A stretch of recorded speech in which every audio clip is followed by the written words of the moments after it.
boss. Araw na din ngayon. Happy Sunday. Andito po kami ngayon sa Quiapo. Siya magdamag na sa nandiyan. Quiapo Church. Pero sabi ko nga ako sa inyo, pagbaba niya, Pasok tayo. Mamaya.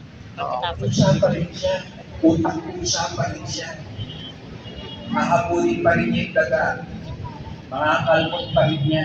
Pero sana tayo, hindi ka tulad ng pusa. Na paglapit natin sa kanya, hindi pareho pa rin. Hindi ganun pa rin. Hindi yung pumatik ang galit, pagbaba mo, galit ka pa rin. Wala tayong pinagkaiba sa pusa. Devoto po tayo, iguba.